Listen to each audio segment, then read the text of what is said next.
तो आइए कुछ प्रॉब्लम्स कर लेते हैं, है ना। क्वेश्चंस तो हम एग्जाम्पल वन लिख रहे हैं, writing the example one.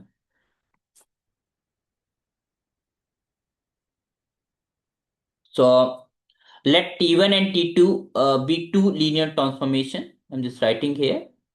Let T1 and T2 be two linear transformations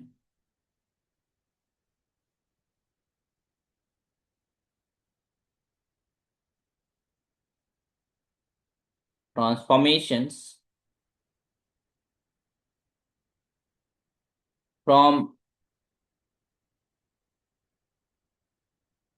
R3 to R2 defined by is defined by T1 of x comma y comma z is just equal to 2x minus 3y 7y plus 2z. Okay, and this is T2 of x comma y comma z is just equal to x minus z comma y. Okay, find the defining formula for linear transformation. Find the defining formula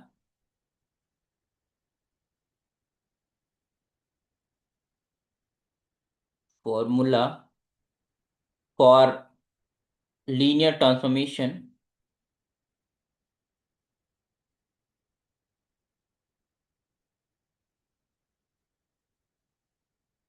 So these are three combination, 3 of T1 and plus 5 times of T2. Okay, तो ये scalar multiply and summation दोनों चीजें यहाँ पर included है। 2 of T1 minus 3 of T2, तो हमने ये पढ़ के आए थे। तो आइए जरा इनको करते हैं क्वेश्चंस को। Okay, so if you are just finding the defining formula for this one, ठीक, तो you are just you know that कि this is from R3 to R2। तो जब हम दो लीनियर ट्रांसफॉर्मेशन का सम करते हैं तो that is again a linear transformation on the same set. तो ये जो हमारे पास आएगा, this is mapping from R3 to R2। ठीक, चाहे हम स्केलर मल्टीप्लिकेशन की बात करें, चाहे हम sum of the two linear transformation की बात करें, तो ये both linear transformations is from R3 to R2। okay, so let's find the defining formula for first one. So 3T1 plus 5 times of T2 is your operating some arbitrary vector xyz. So we know that because this जो हमारा सम जो open होता है वो इस तरीके से open होता है ना, सम by the definition of the sum of two linear transformation in this way, and 5 times of T2, this is open, this is xyz, okay, by definition of sum of LT, है ना, linear transformations। Okay, now जो scalar multiplication हमारा defined है उसमें हमारे पास constant बाहर आ जाता है। This is equals to, this is T1 times XYZ and this is 5 times T2 of XYZ, और इनकी अब डिफाइनिंग फार्मूला गिवन है तो you just use that defining formula. 3 times क्या दिया है तुम्हारे पास, 2x minus 3y, या this is 2x minus 3y and sorry, हाँ कामा,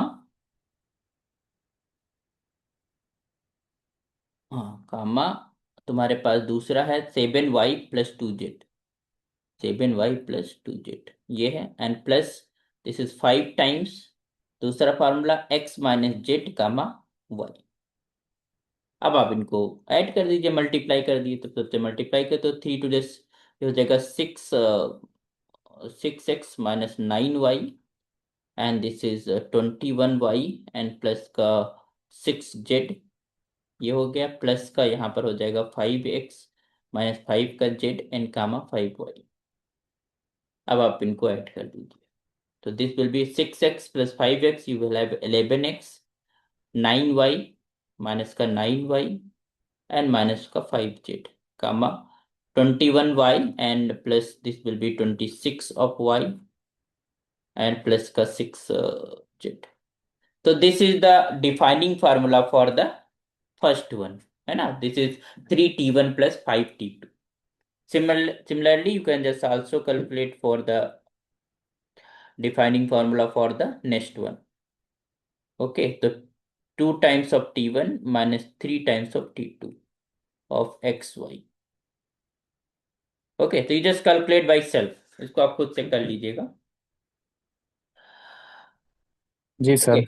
नेक्स्ट क्वेश्चन करते हैं, दैट इज इंपॉर्टेंट वन। इस तरह के क्वेश्चन आते हैं जो हम नेक्स्ट क्वेश्चन करने वाले हैं। Inverse of a linear transformation निकालने के लिए पूछा जाता है। तो let's write example 2। Let T be a linear operator on R3 defined by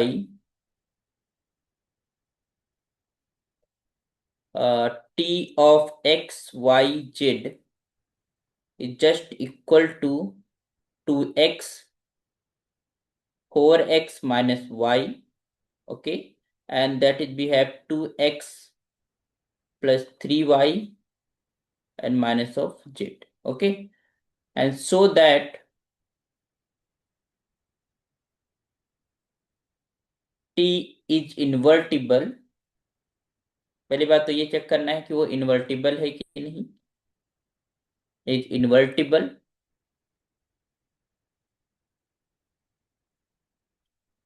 and then find inverse of T, find T inverse. ठीक, तो ये अच्छा सवाल है। तो इन्वर्टिबल चेक करने के लिए हमने सबसे अच्छा तरीका बताया था कि 1 1 on 2 चेक करना है, क्योंकि R3 is a finite dimensional vector space. तो it is very easy, you just write the matrix for T with the respect to a standard basis, and then you just check it is a full rank or not। okay, तो हमने क्या बताया था, you just write this matrix. तो यहाँ पर इसकी matrix हमारे पास टी की क्या बनेगी स्टैंडर्ड बेसिस के रिस्पेक्ट में, बताइए। अगर हमारे पास डिफाइनिंग फार्मूला गिवन है तो फर्स्ट कंपोनेंट, सेकंड कंपोनेंट और थर्ड कंपोनेंट के रिस्पेक्ट में 3 रोज आ जाएंगी, और उस कंपोनेंट में जो हमारे पास एक्स वाई जेड यूज हुए हैं उनके कॉफिशिएंट लिखने हैं। तो अगर हम फर्स्ट की बात करें तो एक्स का कॉफिशिएंट 2, वाई का 0 एंड जेड का 0। In the second component x is 4, y is -1 and this z is 0। And the third one, this is 2, this is 3 and this is -1। Clear? और ये हमारे पास कॉलम इक्विवेलेंट फॉर्म लिखा हुआ है, तो आप इजीली देख पाओगे कि ये 3 by 3 की मैट्रिक्स है, और इसका हम इजीली कह पाएंगे कि रैंक ऑफ दिस, अगर इसको हम ए कह दें, rank of this matrix A is just equal to 3, and that is equal to this is equal to the minimum of this 3 by 3 है ना, रोज एंड कॉलम। तो this is a full rank है ना। Maximum जो rank हो सकती थी वो 3 ही हो सकती थी, तो ज्यादा नहीं हो सकती थी। तो यहाँ पर रैंक क्योंकि फुल आ गई तो this is a full rank. और जब फुल रैंक मैट्रिक्स होती है तो उस केस में टी क्या होता है, 1 1 on 2 होता है ना। हमने एक रिजल्ट पढ़ा था। तो this implies T is invertible, या simply you can say 1 1 on 2। तो इन्वर्टिबल है। अब इसका हमें इन्वर्स फंक्शन निकालना है। तो बेसिकली हमें क्या करना है, जैसे हमने, ध्यान देना, आ, हमने देखा कि एक्स वाई जेड ये 3 पॉइंट थे किसके अंदर, R3 के अंदर, जिसकी जो इमेज आ रही है वो तुम्हारे पास ये आ रही है 2x 4x - y, है ना, 2x + 3y - z। तो अगर हम इनको 2x 4y, और इनका हम तो इनको अगर हम कुछ मान ले, सपोज दैट हम इनको यू वी डब्लू हम इनको मान ले। अब इनकी प्री इमेज क्या होगी वो हमें देखना है फॉर द इनवर्स फंक्शन, है ना। हमको क्या देखना है, जो यू वी डब्ल्यू है, अगर हम इसको यू वी डब्ल्यू मान ले यहाँ पे, यू वी डब्ल्यू, तो इसकी प्री इमेज क्या है वो हमको देखना है। That is our task to find defining the inverse of the function, ठीक। तो हमारे पास ये जो कॉफिशिएंट पते हैं, इसको हम इनको u के बराबर मान लें। We are taking x is equals to u, and this is 4x minus y is equals to b, and this 2x plus का 3y minus z is equals to डब्ल्यू। हमारा टास्क क्या है, ये जो एक्स वाई जेड हमें पाने हैं। वी और task to find this x Y z, है ना। तो एक्स वाई जेड को हमें किस टर्म्स में पाना होगा, यू वी डब्ल्यू के टर्म्स में, ठीक। तो हमें यहां से अगर हम देखेंगे तो x हमको मिल जाएगा, that is your u upon to, है ना। और जब x हमको मिल जाएगा तो इसको हम इसमें पुट करते हैं। From here you can just have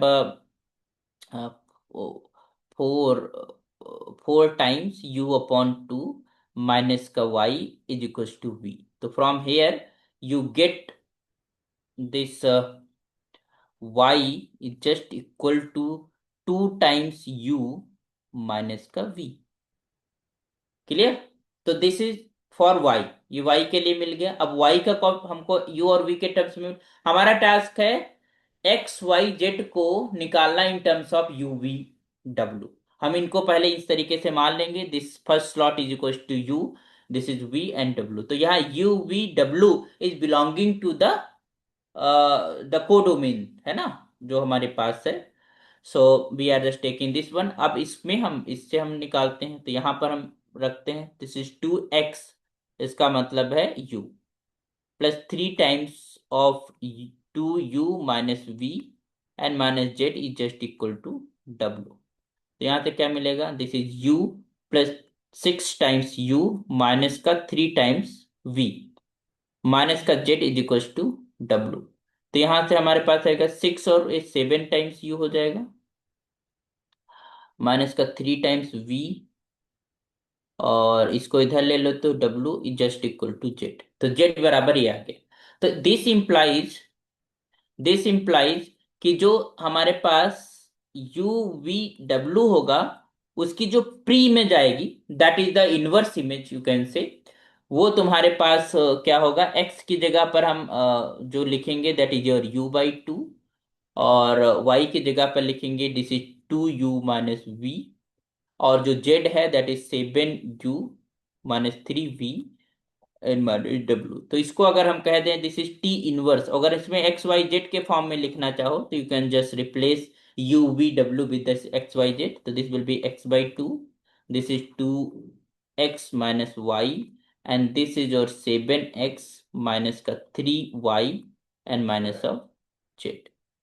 So this is the inverse image for the inverse linear transformation for the t given t। Clear, समझ में आ गया कैसे हमें इनवर्स लीनियर ट्रांसफॉर्मेशन का डिफाइनिंग फार्मूला कैलकुलेट करना होता है। क्लियर। जी सर। जी सर। अच्छा ओके। सो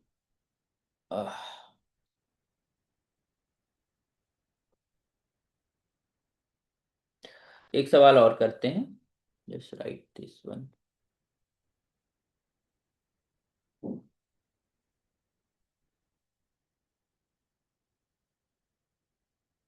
क्वेश्चन है, let this T1 which is defining from R3 to R, this is defining from R3 to R2, be defined as, this is your T1 XYZ is just equal to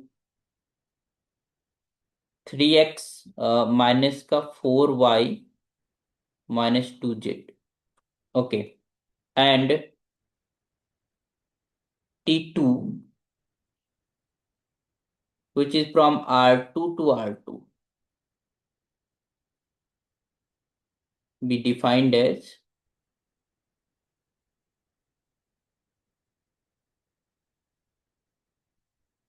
T2 x comma y is just equal to negative of x comma y. So they are saying कि compute this is T1, T2 and T2, T1. Okay, तो सबसे पहले तो हमें ये देखना होगा कि ये डिफाइंड है कि नहीं। तो सबसे पहले हम T1 T2 को देखते हैं, ठीक है। तो एक चीज बताइए, T1 T2 कहाँ से कहाँ पे मैपिंग होनी चाहिए। T2 की हमारे पास डोमेन क्या है। T2 की हमारे पास डोमेन ये है R2। XYZ नहीं नहीं, R3 नहीं नहीं, T2 की डोमेन R2 है ना। T2, R2 ये जो R पहले से ये जो राइट में होता है उसकी डोमेन पहले लिखी जाती है। This should be R2। फिर उसके बाद हमारे पास T1, और इसका जो है ये वाली है ना, इसका लास्ट वाले का हमें कोडोमेन लिखा जाता है। जैसे T1 है तो T1 की कोडोमेन लिखेंगे। Okay, okay. इसका मतलब ये R2 से R2 के ऊपर फंक्शन होना चाहिए। बट हमारे पास T1 डिफाइंड होने के लिए, हमें ये चीज डिफाइंड होने के लिए we have the range range of T2, है ना। Range of T2 should be subset of domain of T1। यही तो हमने पढ़ा था कि अगर हमारे पास दो composition of two linear transformations अगर डिफाइंड तभी होगा जब ये क्राइटेरिया फुलफिल हो। क्या क्राइटेरिया फुलफिल हो, कि हमारे पास जितने भी रेंज, जैसे मान मान देख, क्योंकि हमारे पास जब ये डिफाइंड होगा तो इसकी कुछ ना कुछ इमेज मिलेगी, है ना। इसकी इमेज हम्म मिलेगी, कैसे है ये, ऐसे तो डिफाइंड है, दिस इज ये हमने R2 पे डिफाइन करा, तो this is R2 are R2 last में R2 है, फिर बीच में R3 पड़ेगा हमारे पास। हम यहां से यहां जा रहे हैं T2, नहीं ये ऐसे डिफाइन हो रहा है, हाँ। R2 ये हमारे पास T2 डिफाइन हो रहा है, this is your T2। T1 लेकिन डिफाइन है वो R3 से डिफाइन है ना। तो यहां पर इस वाले केस में range of T2 will be the subset of domain of T1। क्यों, क्योंकि जो T2 की इमेजेस आ रही हैं वो R2 की इमेजेस आ रही हैं, और T1 के अंदर R3 है। मतलब अगर हमारे पास R3 के हम सबसेट की बात करेंगे तो that will be some element of XYZ type के ना, 3 स्लॉट वाले एलिमेंट्स होंगे। बट जब हम इसकी इमेजेस की बात करेंगे तो इसके अंदर 2 स्लॉट वाले इमेजेस X1 X2 इस तरीके के आएंगे, और that will B not the subset of this R3। Clear, you can hmm just say this. तो यहां पर यू कैन सी कि T1 T2 डिफाइंड ही नहीं होगा।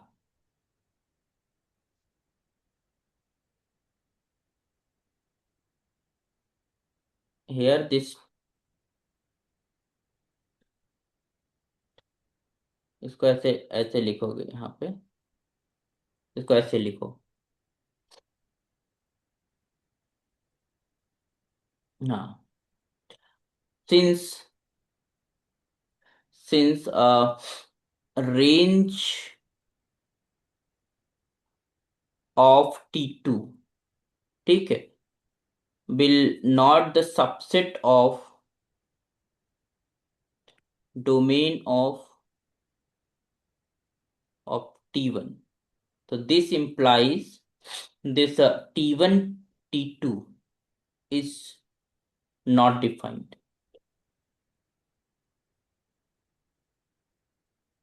है ना, डिफाइंड ही नहीं, तो इसको हमें कैलकुलेट करना ही नहीं। ठीक है, अब हमको किसको निकालना होगा, T2 T1। T2 के लिए हम देखते हैं, you can say the T1 की इमेज, T1 की इमेज क्या है, R2, है ना, और T2 की डोमेन क्या है, R2। ठीक है, तो यू क्लियरली से, तो here since this is range of T1, okay, is the subset of the domain of T2. So this implies this T2 T1 uh, is defined.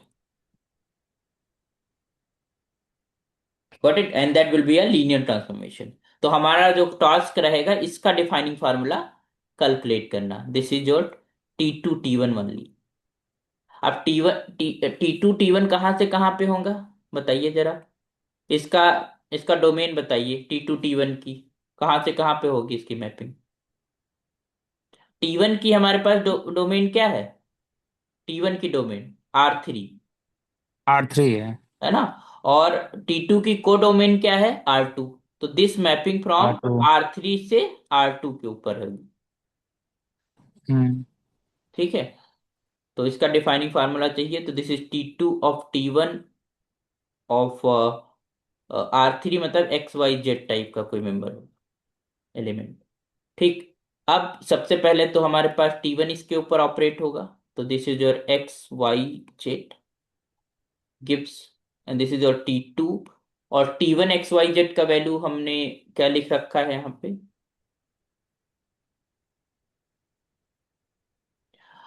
That is your 3x comma 4y minus 2z। Okay, अब इसके ऊपर T2 apply कर दो, तो T2 का जो भी defining formula है वो -x - y है, तो फर्स्ट वाले स्लॉट में माइनस से मल्टीप्लाई कर देंगे, तो this is -3x, and y तो सेम रहेगा, तो this is your 4y minus का 2z। तो ये हमारे पास डिफाइनिंग फार्मूला आ गया फॉर T2 T1। तो this implies this is T2 T1 of x, y, z is just equal to minus of 3x and 4y minus of 2z। Clear? तो आपको ये भी देखना है कि वो डिफाइंड है या फिर नहीं। तो T1 T2 तो डिफाइंड नहीं है, बट हमारे पास T2 T1 is defined. Clear? Got it? जी। तो आज के लिए इतना ही करते हैं, और हम लोग नेक्स्ट कपल ऑफ लेक्चर्स में लीनियर ट्रांसफॉर्मेशन का कॉन्सेप्ट खत्म कर लेंगे। ठीक है, तो okay sir. hopefully in the next lecture I'll finish this concept, okay? कुछ डाउट है, कुछ पूछना है?